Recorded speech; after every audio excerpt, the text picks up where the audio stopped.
Evidence for the existence of atoms. It was the Greek philosopher Democritus around 400 BC who suggested that all matter is made up from tiny indivisible particles. The name atom comes from the Greek atomos, meaning indivisible. Around about this time, it was believed that all matter could be made up from different combinations of the four elements earth, air, fire, and water. Alchemists spent some time trying to produce gold from different combinations of these four elements. These ideas were to last right up to the 17th century.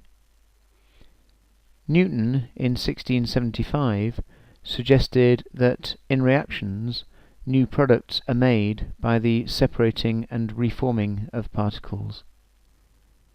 In 1798, Lavoisier came up with the law of conservation of mass.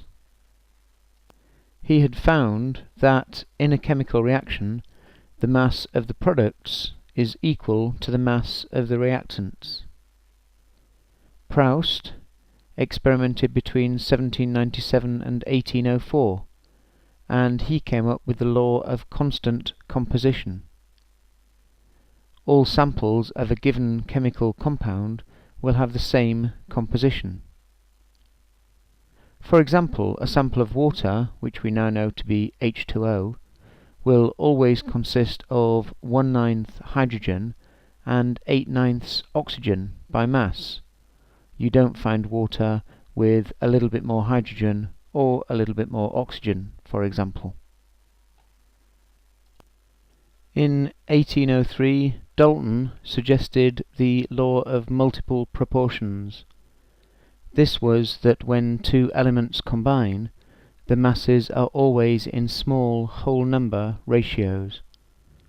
For example, nitrogen and oxygen can combine in the following ratios. You can get 1 part nitrogen to 1 part oxygen in NO. You can get 1 part nitrogen to 2 parts oxygen in NO2, nitrogen dioxide. You can get 1 part nitrogen to 3 parts oxygen in NO3, 2 parts nitrogen to 1 part oxygen in N2O, 2 parts nitrogen to 3 parts oxygen in N2O3, and 2 parts nitrogen to 5 parts oxygen in N2O5. But you can't get, for instance, 1.37 parts nitrogen to 4.62 parts oxygen. Diffusion of gases gave evidence for the continual motion of these tiny particles. This led to the kinetic theory. Here we have a flask containing nitrogen dioxide, a thick brown gas. This flask is connected directly to the glass tube up here, which contains air. You can see that little or none of the nitrogen dioxide has yet diffused into here, although the apparatus has been left like this for several minutes. Here is a tap which will be opened shortly, leading to an evacuated flask. You can see the vacuum pump across here to the left. When the tap is opened, the nitrogen dioxide gas passes very quickly through to this flask. The particles are moving around randomly, and in general they are impeded by collisions with the air particles. But in this case there are very few, if any, air particles in their way, and the particles are seen to move very rapidly through to the evacuated flask. Further evidence for this continual motion of particles in gases and liquids came from Brownian motion, so named because it was discovered by Robert Brown in 1827 while observing pollen grains floating in water. It can also be observed with smoke and air. Here we have a small cell containing smoke and air. If this is lit from the side and observed from above using a microscope, we see something like this. The black dots are the tiny but visible smoke particles.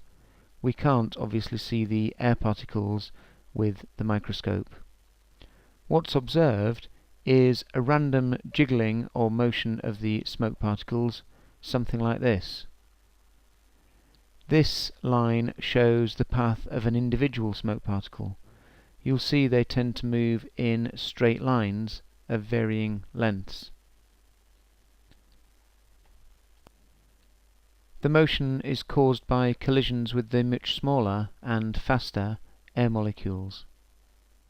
Here we have the smoke particle, the arrows representing the bombardments for a certain instant of time by air particles.